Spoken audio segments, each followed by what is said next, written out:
Imam Sa'id bin Musayyab ini pernah mendapati seorang pemuda sholat ba'diyah subuh. Sholat apa? Ba'diyah subuh. Di sini ada nggak sholat ba'diyah subuh? Nggak ada kan ya? Ini pernah ada anak muda sholat ba'diyah subuh. Tetapi sholatnya itu berulang-ulang, 2 rakaat salam, 2 rakaat salam sampai matahari terbit. Ditanya oleh Imam Sa'id. Imam Sa'id ini ulama besar, gurunya Imam Malik. Ditanya, nak kamu sholat apa? Kalau ini bukan ibadah mahdoh, ibadah khusus, maka nggak akan ditanya. Misalkan dia zikir sampai terbit matahari, ya enggak masalah. Mau ribuan kali, mau nggak dihitung, ya silakan. Tetapi ini adalah ibadah mahdoh, sholat. Ya. Kemudian anak tersebut menjawab begini, apakah Allah akan memasukkan aku ke dalam neraka gara-gara aku sholat? Terkadang terbukti apa yang disampaikan oleh sahabat Ali radhiyallahu taala anhu, berkata beliau, seandainya, maaf, ini perkataan sahabat Ali ya, seandainya orang bodoh itu lebih banyak diamnya daripada berbicaranya, maka akan sedikit terjadi perbedaan. Para ulama menyampaikan bahwa yang dimaksud beliau adalah terkadang orang yang tidak tahu malah banyak bicara, ya, banyak berpendapat. Ini pendapat saya, menurut saya, ini enaknya begini, perasaan saya. Nah, semua orang punya rasa masing-masing. Orang punya pendapat masing-masing. Nah, kalau rajin ngobrol masalah perbedaan, kemudian tidak memiliki akhlak dan ilmu bagaimana bersikap terhadap perbedaan pendapat, tidak sedikit yang berujung berantem, ya kan, berantem, ribut. Nah, ini tidak sedikit seperti itu. Nah, baik jamaah sekalian, rahimani wa rahimakumullah. Ada hal-hal yang membuat berbeda pendapat. Yang pertama, terkait dengan hal umum dan khusus. Orang tidak bisa membedakan mana yang umum, mana yang khusus. Apa contohnya?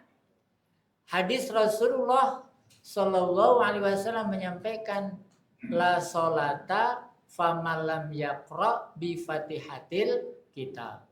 Tidak sah seseorang yang sholat tanpa membaca surat Al-Fatihah. Hadisnya sahih. Kemudian datang di masyarakat ada orang mu'alaf. Orang mu'alaf belum hafal surat Al-Fatihah. Kemudian karena dia sudah mu'alaf, sudah muslim, maka dia wajib sholat. Tapi belum hafal bacaan sholat. Jangan dipakai hadis ini untuk mereka. Kamu nggak hafal Al-Fatihah, sholatnya nggak sah. Ya orang saya baru. Lalu bagaimana? Nah, nanti ada dalil khusus. Ya, dalam kitab Bulughul Maram, Al-Imam Abu Hanifah membawakan sebuah riwayat, bacalah subhanallah walhamdulillah wala ilaha illallah wallahu akbar sebagai ganti surat Al-Fatihah.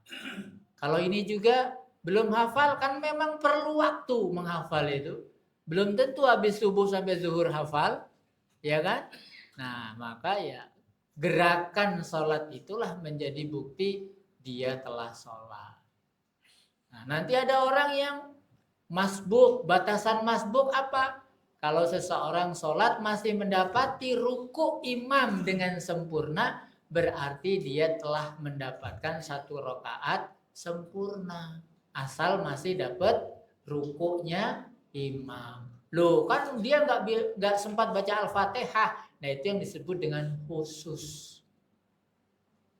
Secara umum sholat tidak sah tidak baca Al-Fatihah. Tetapi ada kasus-kasus yang memang sholat itu sudah sah ketika tidak membaca Al-Fatihah. Itu umum dan khusus. Kemudian ada global dan rinci. Ya, ada global dan rinci. Misalnya kurban.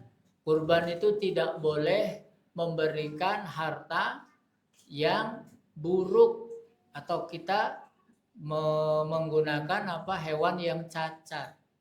Lalu bagaimana kalau harta satu-satunya yang saya miliki ini cacat?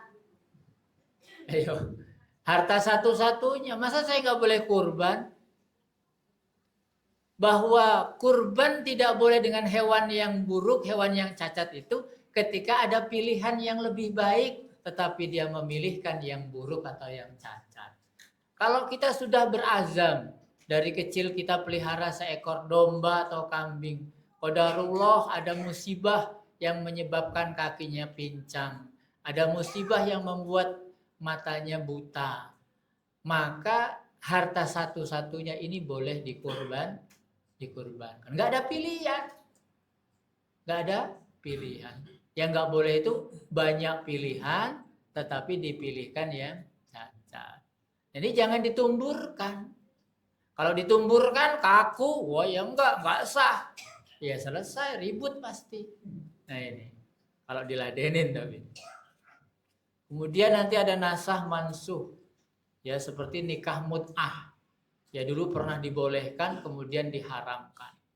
Nah sekarang masih ada yang mengamalkan nikah mut'ah, nikah kontrak.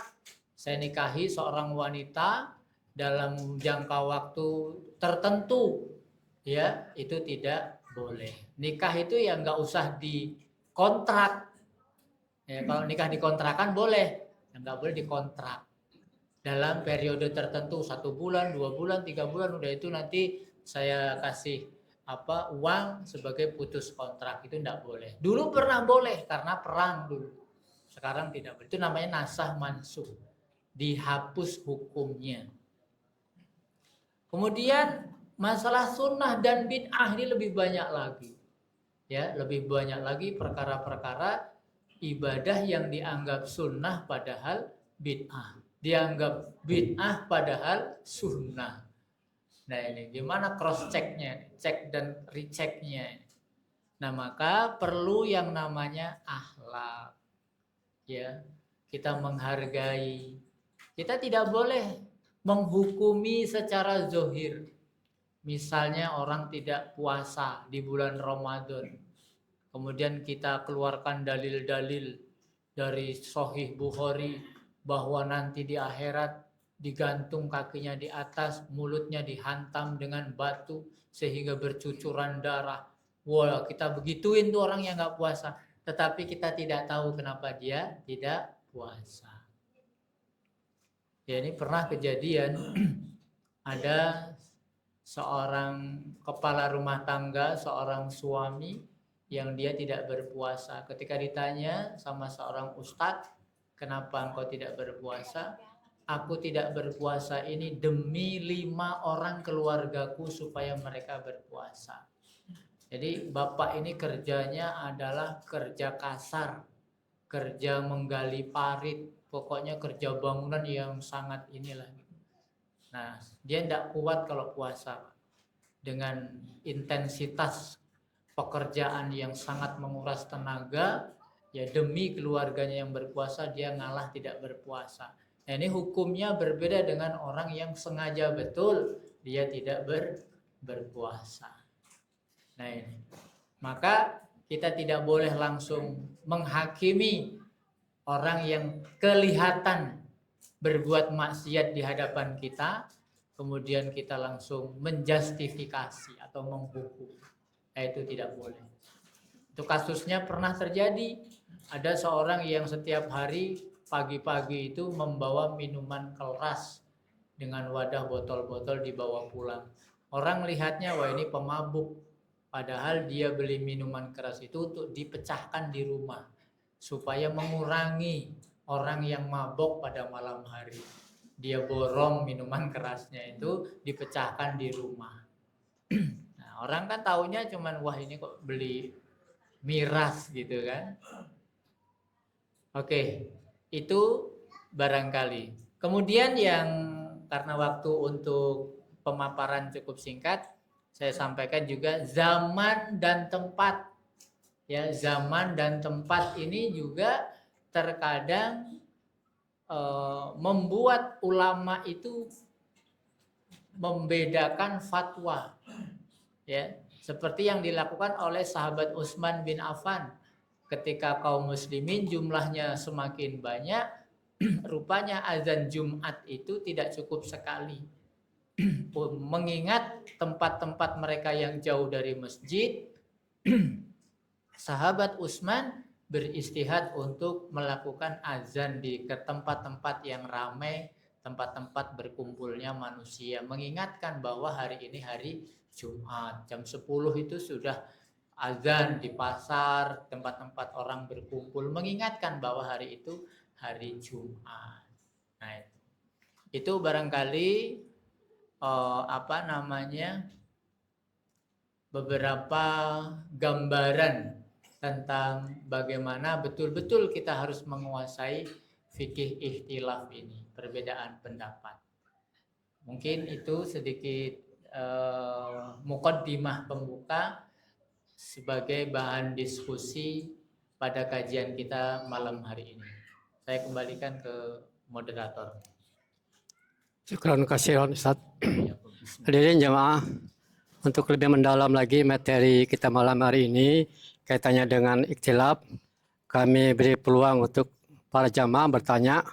Mohon pertanyaannya singkat, padat, kemudian jelas, jangan berdalil. Nanti terlalu panjang waktunya. Kita memanfaatkan waktu supaya lebih singkat. Saya berikan untuk sesi pertama 3 penanya. Kalau kemarin laki-laki 2, perempuan 1, saya balik. Yang ikhwan 1, yang akhwat 2. Dari ibu dulu saya mulai ya. Kita berikan penghargaan kepada ibu dulu Pak ya. Pada ibu silakan 2 penanya, silakan. Monggo ibu-ibu. Pertanyaan boleh melalui HP, silakan hubungi di grup WA Pengajian. Jamaah Nurul Yakin dan atau pribadi japri ke Ustadz Joko atau Pak Jaripin atau saya, silakan. Nanti jawabannya kita berikan kepada Ustadz. Kalau tidak jawab nanti dikirim di grup WA. Silakan dari ibu 2 orang. Ada Bu? Silakan. Ya silakan nanti buat pertanyaan dulu, pikir dulu. Saya berikan kepada Bapak dulu. 1 orang, Pak. Ya 1 Pak Mustafa. Siapa lagi? Ya, 1 dulu. 2. Pak Ridwan. 1 lagi. 3 orang nanti Pak. 1 lagi, siapa lagi? Itu. Pak Heri. 1 pertanyaan langsung dijawab oleh Ustadz ya, biar lebih jelas. Silakan. Terima kasih. Assalamualaikum warahmatullahi wabarakatuh. Waalaikumsalam. Ini perlu saya tanyakan Pak, karena saya baru mengalami, baru pulang. Jadi saya lihat ya, di Masjid Haram tuh sholat itu nggak pakai kunut, di Nabawi nggak pakai kunut. Tapi ketika jemaah keluar yang dari Indonesia, mereka sholat kunut. Nah, ini yang benar yang mana? Apa? Itu yang bingung kita loh, yang mana yang kita tulis yang benar kita loh. Ini kan sangat sensitif, namanya akidah, ya kan? Ya. Langsung Ustadz. Mau langsung dijawab apa dikumpulkan dulu? Langsung saja biar lebih mendalam. Baik, ada pertanyaan tentang kunut. Gini jemaah sekalian. Kunut itu pernah dilakukan oleh Nabi Muhammad SAW. Tetapi ada asbabul wurudnya, ada sebabnya. Tetapi Imam Syafi'i memahami ada sebab atau enggak ada sebab. Itu ketika Nabi pernah melakukan meskipun hanya sekali, itu akan menjadi sunnah selamanya. Betul enggak Imam Syafi'i ini? Betul. Imam Ahmad berbeda pendapat, disesuaikan dengan sebabnya. Kalau nggak ada sebab ibadah itu ya nggak usah. Misalnya contoh gerhana matahari. Sebab adanya sholat gerhana matahari, gerhana bulan, sholat minta hujan, istisqa, itu karena ada sebab. Jadi tidak boleh ketika kita mengadakan sesuatu tanpa sebab yang sama. Betul atau tidak ini? Betul juga. Nah itu. Apa sebab Rasulullah Shallallahu Alaihi Wasallam berkunut? Dulu Rasulullah pernah kedatangan tamu dari suku Ri'il dan Zakwan. 2 suku ini mengatakan mengeluh karena kampung kami diperangi. Kami akan dibantai, dibasmi. Kami menemui engkau ya Rasul supaya engkau memberikan bala tentara bantuan untuk bisa membantu kampung kami. Maka ditunjuklah sekitar 60 orang yang punya kualitas dan kapabilitas luar biasa, para hafiz Quran, sahabat-sahabat dekat Nabi, 60 orang diperintahkan Nabi menuju suku Ri'il dan Zakwan bersama mereka. Di tengah perjalanan 60 orang ini dibantai semua, dibunuh semua tanpa sisa. Kemudian Rasul Shallallahu Alaihi Wasallam marah kepada orang yang berbohong ini. Kemudian Rasul sholat kunut nazilah. Nazilah itu artinya musibah. Selama 1 bulan penuh, itu pun bukan hanya subuh saja, tetapi sholat 5 waktu Rasulullah berkunut 1 bulan penuh karena mengutuk kelakuan orang-orang yang berkhianat ini. Nah itu sebab kunutnya. Kunut ini ada 3 macam, ada kunut nazilah, ada kunut witir, ada kunut subuh. Ya, ada kunut subuh. Kunut witir itu dilakukan oleh yang orang-orang sholat witir ketika tarawih. Ya, sholat witir ketika tarawih. Nah ini, yang bacaannya Allahumma hdina fiman hadait dan seterusnya. Kalau kunut subuh itu sebenarnya lebih global. Ya, kenapa kok kunut itu dibaca subuh saja? Ini kemudian menjadi pertanyaan ilmiah yang harus dijawab. Ya. Kemudian ada juga istilah sunnah abad ya, sunnah yang ketika ditinggalkan oleh imam seperti kunut itu, maka makmum boleh kunut sendirian. Nah ini termasuk dinamika perbedaan pendapat. Mana yang paling benar? Masing-masing merasa paling benar. Lalu bagaimana kita bersikap? Ya sudah, yang mau kunut, yang nggak mau kunut, ya nggak kunut. Tapi ini bukan sebagai ranah untuk saling mencela. Ya sudah, nggak apa-apa. Ya, itu. Saya rasa itu sebelum Pak. Oke, yang kedua, Pak Ridwan silakan. Singkat Pak ya. Singkat waktu. Baik. Belum enggak bunyi dari tadi mic-nya. Assalamualaikum warahmatullahi wabarakatuh. Waalaikumsalam warahmatullahi wabarakatuh. Pak Ustadz, ini saya ingin bertanya. Tadi sudah dikatakan istri itu Nabi sampai 13 malah 9 orang istri Nabi. Di sini sambilkan di dalam surah An-Nisa ayat 3. An-Nisa surah ayat 3 ya. Di sini artinya Pak Ustadz, artinya dan jika kamu khawatir tidak akan mampu berlaku adil terhadap hak-hak perempuan yatim beriman, kamu menikahinya, maka nikahilah perempuan itu 1 gitu loh, 4 gitu loh. Kalau tidak mampu 3, 4, 3. Enggak mampu 3, 2. Kalau enggak 1 cukup gitu, itu keterangannya. Pertanyaannya Pak Ustadz, kenapa para perempuan, para ibu-ibu, para istri gitu, kenapa tidak mau meridai suami menikah lagi? Padahal itu di Al-Quran yang bicara. Padahal kalau diridai surga jaminnya. Tolong dijelaskan. Assalamualaikum warahmatullahi wabarakatuh. Waalaikumsalam warahmatullahi wabarakatuh. Ya Ibu, ini ada ilmu yang sebenarnya ilmu lama, cuman selalu seru ketika dibahas, yakni permasalahan poligami. Ya, poligami. Kami kaum laki-laki ini tidak pernah tahu mengapa Allah melahirkan kami menjadi laki-laki. Begitu pula kaum wanita tidak pernah dikasih tahu kenapa Allah jadikan ibu-ibu itu perempuan atau wanita. Kemudian masalah perintah ini kepada suami, sebenarnya yang paling berat itu adalah yang diperintah. Ya, yang mendapatkan perintah. Yang pertama perintah menikah. Menikah dalam konteks zaman dahulu itu tidak sama seperti zaman sekarang. Bahwa menikah fankihu matobalakum minan nisa'i masna wa thulatsa wa ruba', konteks zaman dulu itu adalah solusi, bukan hobi. Ya kan? Bukan hobi tapi solusi. Zaman dulu nggak kayak zaman sekarang. Hidup di zaman dulu menjadi seorang ibu, menjadi seorang wanita itu berat. Penuh resiko. Di zaman jahiliyah wanita itu banyak dibunuh, banyak juga dijadikan budak, tidak diperlakukan manusiawi. Ketika Islam datang, baru ada emansipasi perempuan, wanita dihormati. Bahkan ibu lebih dihormati 3 kali lipat daripada seorang ayah. Surga Allah letakkan di bawah telapak kaki ibu. Sampai hari ini ada ibu kota, ada ibu jari, ada nggak ada kan ibu negara, nggak ada bapak negara, nggak ada bapak jari.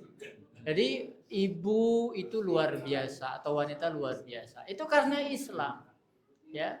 Kondisi ekonomi, kondisi geografis pada waktu itu, kalau ada seorang ibu di Jazirah Arab punya anak 5, nggak punya pekerjaan. Pekerjaan waktu itu apa? Keras. Ya, bertani, berat.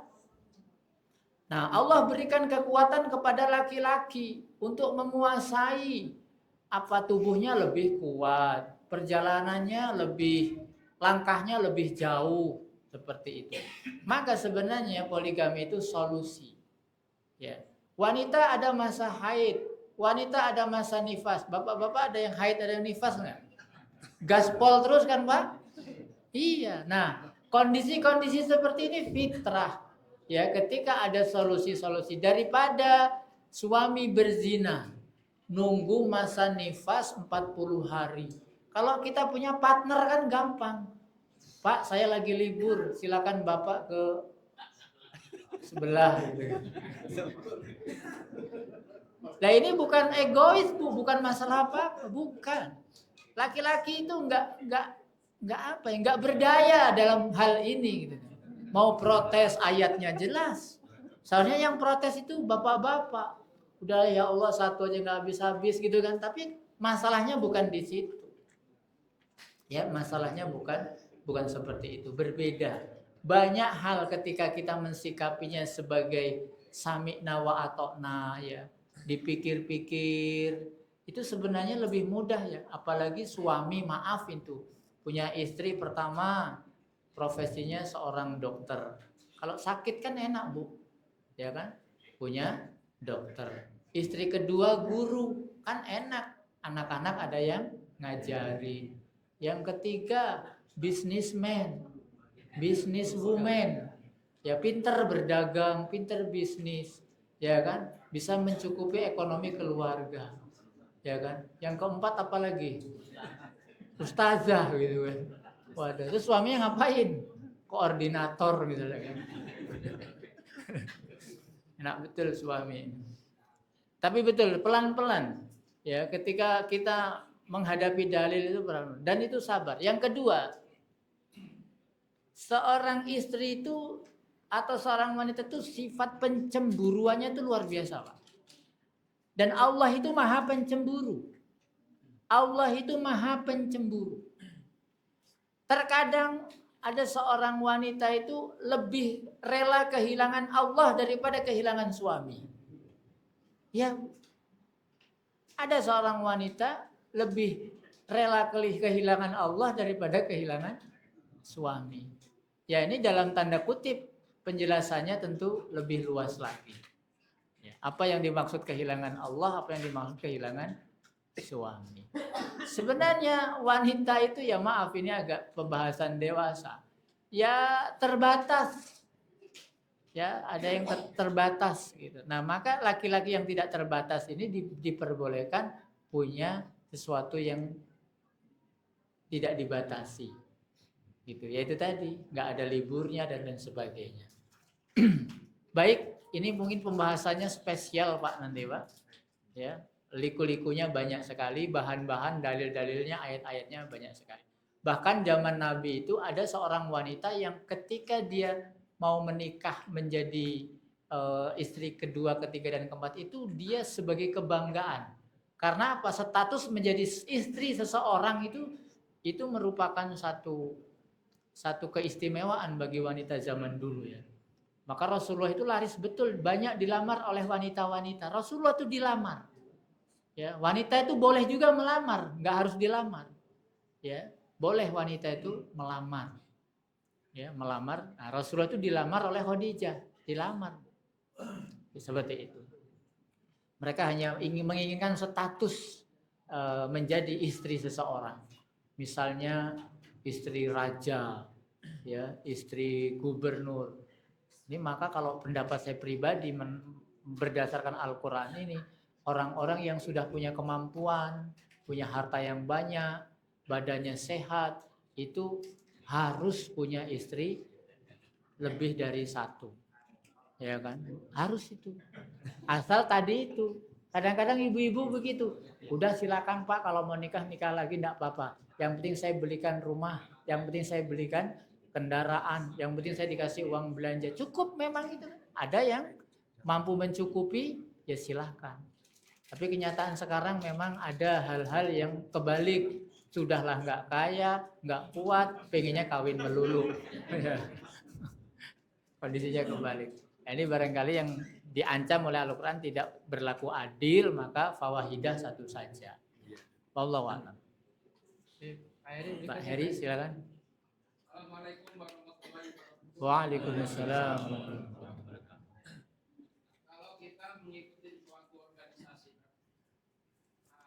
organisasi itu sudah memutuskan suatu peraturan yang harus dibawahannya. Apakah peraturan itu wajib hukumnya bagi bawahan-bawahannya?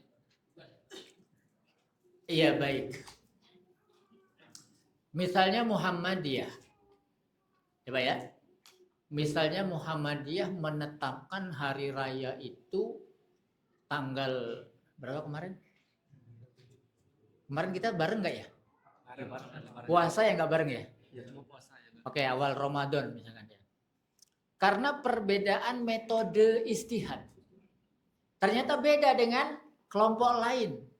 Muhammadiyah menggunakan hisab wujudul hilal, sementara pemerintah menggunakan ru'yatul hilal. Ya, wujudul hilal, ru'yatul hilal. Ini mau sampai hari kiamat nggak akan ketemu. Tetapi dua-duanya benar. Nah, sebagai anggota organisasi apakah wajib gitu ya pertanyaannya mengikuti keputusan organisasinya. Jadi masuk Muhammadiyah itu tidak ada paksaan. Tidak ada paksaan menjadi warga Muhammadiyah. Tapi kalau sudah masuk di Muhammadiyah, itu diharapkan mentaati aturan atau keputusan organisasi. Toh yang dipakai oleh organisasi itu adalah bersifat boleh berbeda pendapat. Boleh. Sama siapa yang memperbolehkan? Pemerintah memperbolehkan. Silakan Muhammadiyah melaksanakan amalan sesuai dengan metode yang diyakini. Jadi kita tidak terima juga kalau misalkan disebut sebagai orang yang menentang pemerintah hanya karena berbeda tanggal ketika puasa atau Ramadan atau Idul Fitri, Idul Adha. Ya, karena ini memang ranah istihad. Boleh berbeda. Nah, kalau aturan organisasi ya harus menyelenggarakan ya siapa yang akan menjalankan aturan organisasi kalau enggak warga organisasi itu sendiri seperti itu. Ini hanya semacam sikap saja lah, sikap organisasi. Maka di Muhammadiyah itu tidak ada sikap pribadi, yang ada sikap organisasi. Kalau sikap organisasi boleh atau tidak? Boleh. Ya, boleh misalkan oh saya tak ikut pemerintah saja. ya silakan secara pribadi, jangan sekelembagaan. Misalkan PCM panjang mau ikut pemerintah sholat idnya atau idul fitrinya. Nah itu yang disebut dengan melanggar aturan organisasi. Kalau organisasi tidak boleh, Pak. Ya kan? Atiullah wa atiur rasul wa ulil amri minkum. Jadi ada ketaatan-ketaatan yang memang sifatnya sub ketaatan, sub-subnya. Insyaallah wallahu a'lam. Ya, kalau sendiri boleh, tapi jangan mengatasnamakan organisasi. Silakan sendiri, nggak apa-apa. Itu. Dari ibu-ibu, kalau ada. Oke, 2 pertanyaan lagi Bapak Ibu sekalian. Masih ada waktu kurang lebih 13 menit untuk 2 penanya. Ibu-ibu silakan. Mungkin udah ada pertanyaan, Bu. Yang tadi dipikirkan. Sudah ada, Bu? Belum ya? Kalau belum, Bapak kembali. Ada yang bertanya? 2 penanya. Silakan. Kaitannya dengan materi malam ini. Doorpress-nya ada. Hah? Doorpress ada. Dibagi. Silakan Bapak untuk 2 penanya. Ada? Dari sebelah kanan? Oke, kalau tidak ada mungkin langsung closing saja, Sat. Silakan. Ya, Isa jam berapa? Jam 7:09. Baik, saya tambahkan sebuah kisah yang pernah terjadi di Masjid Nabawi Madinah pada zaman Al-Imam Sa'id bin Musayyab. Ya, Imam Sa'id bin Musayyab. Beliau adalah gurunya Imam Malik.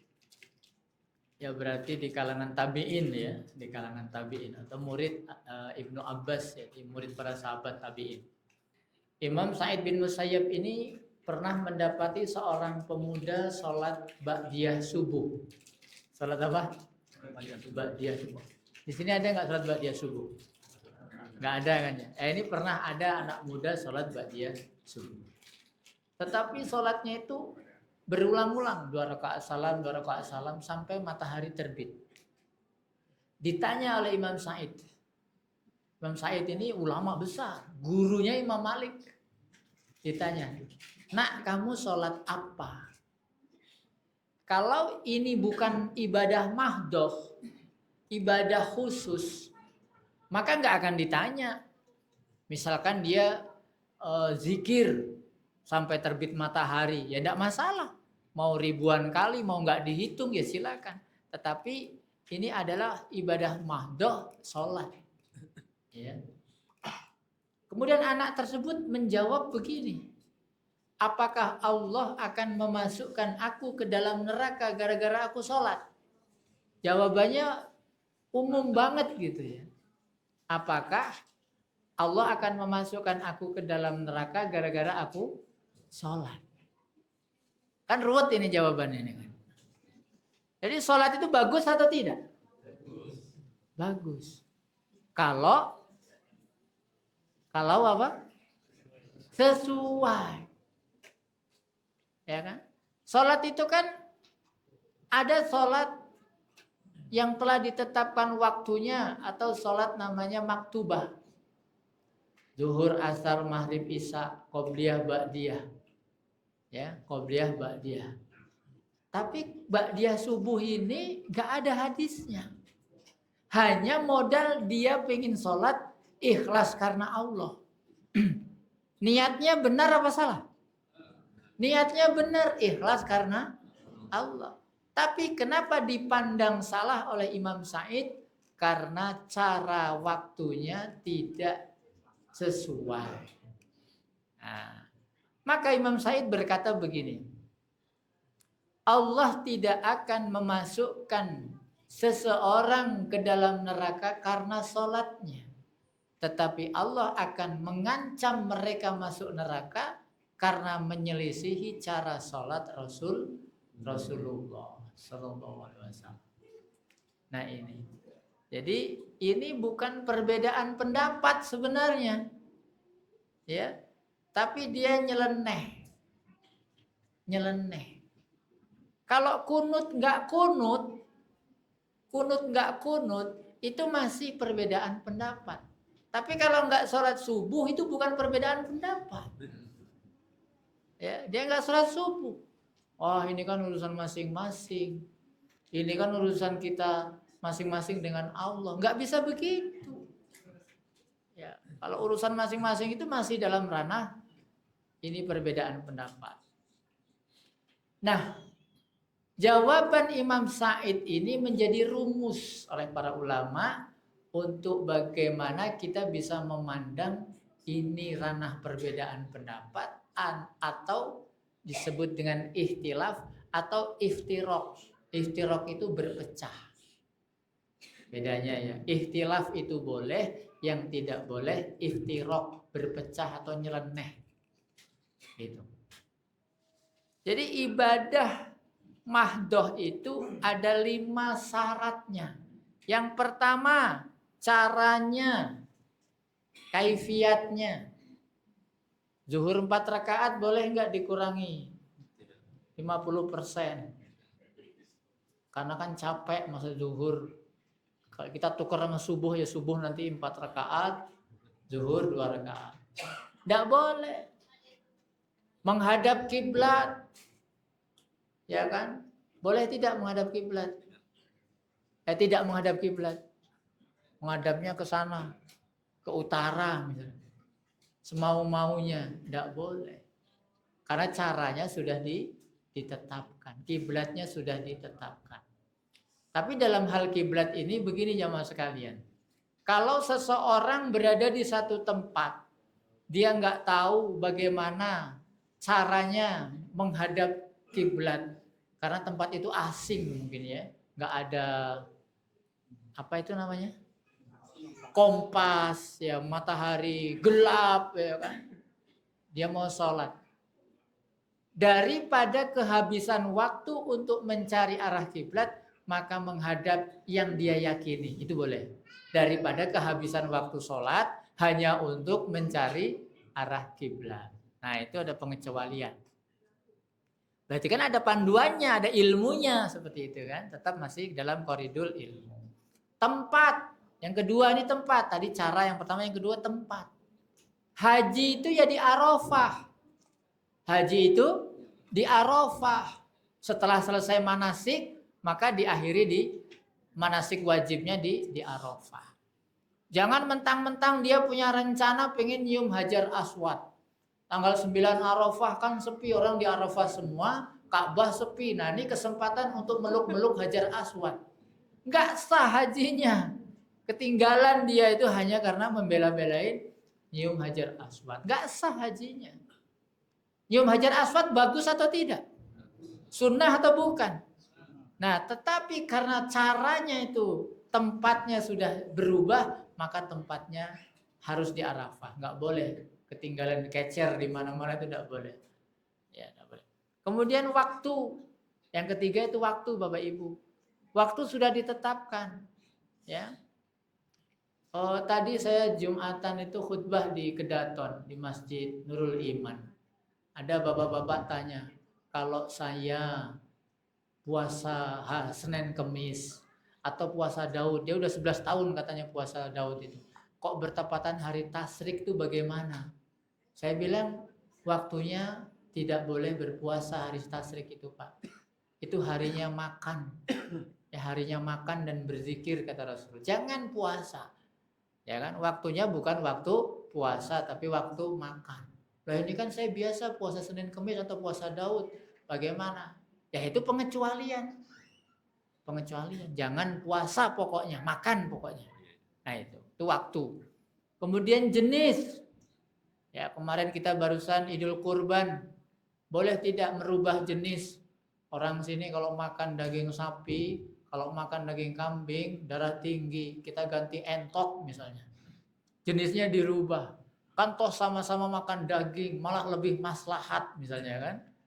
Gitu, makan bebek misalkan. Sah atau tidak? Sah sebagai sodakoh tapi tidak sah sebagai kurban. Ya, kurban itu jenisnya sudah ditetapkan. Menikah itu laki-laki dan perempuan, nggak boleh menikah sesama jenis, laki-laki menikah dengan laki-laki. Ada tidak, Pak? Boleh atau tidak? Tidak boleh. Wanita menikah dengan wanita. Ada juga itu. Ada juga laki-laki menikah dengan wanita tapi nggak mau punya anak. Ada gerakan free child itu namanya. Tidak mau punya anak. Nah, yang terakhir jumlah. Jumlah ini sudah ditetapkan. Rokaat, lamanya puasa 1 bulan itu jumlahnya sudah ditetapkan. Rokaat, sholat dan lain sebagainya. Ini nggak boleh kita edit, nggak boleh dimodifikasi, kita rubah, tidak boleh. Barangkali itu yang terkadang apa yang disampaikan oleh Imam Sa'id bin Musayyab itu ada banyak yang belum tahu. Hanya modal niat ikhlas, dia ibadahnya buat sendiri. Ya, itu diancam justru oleh Allah yang disebut dengan bid'ah. Wallahu a'lam bishawab. Itu saja barangkali Bapak yang bisa saya sampaikan. Pasti yang kita diskusikan ini juga terkadang masih berbeda pendapat. Maka apa yang datang dari saya yang benarnya dari Allah, yang kalau ada keliru-kelirunya itu karena kedoifan saya pribadi. Jangan percaya kalau memang apa yang saya sampaikan salah. Nasrun minallah wa fatun qarib wa basyiril mu'minin. Wassalamualaikum warahmatullahi wabarakatuh. Monggo. Jazakallah khairan katsiran Ustaz. Demikian jamaah kita dengar sama-sama menyampaikan materi dari Ustaz Santosa. Mudah-mudahan yang beliau sampaikan bisa kita terima, kita masukkan ke hati kita, pikiran kita, sehingga kita bisa mampu melaksanakan apa yang sudah kita pahami, terutama dalam berlapang dada dalam menerima perbedaan. Kemudian kita bisa bersikapnya pula dalam menghadapi perbedaan dengan diri masyarakat, sehingga tercipta kerukunan umat Islam tidak terpecah belah karenanya berbeda pendapat. Oke, mungkin nanti jemaah yang masih punya pertanyaan, silakan kita di grup Jamaah Yakin, silakan bertanya baik dalam tema ini maupun luar tema. Insya Allah nanti pertanyaan yang kita sampaikan kepada Ustadz yang punya kompetensi dalamnya, nanti kita sampaikan lagi ke grup di WA tersebut. Jadi silakan bertanya tentang apa saja lah kaitannya dengan masalah agama. Nanti kita sampaikan kepada Ustadz yang bersangkutan, kemudian kita share di grup WA. Itu saja mungkin untuk mengakhiri acara kita ini, kita sama-sama tutup dengan lafaz hamdalah dan doa majelis. Alhamdulillahirabbil alamin. Subhanallahumma wa bihamdihi. Saya mohon maaf ada kekurangan. Assalamualaikum warahmatullahi wabarakatuh.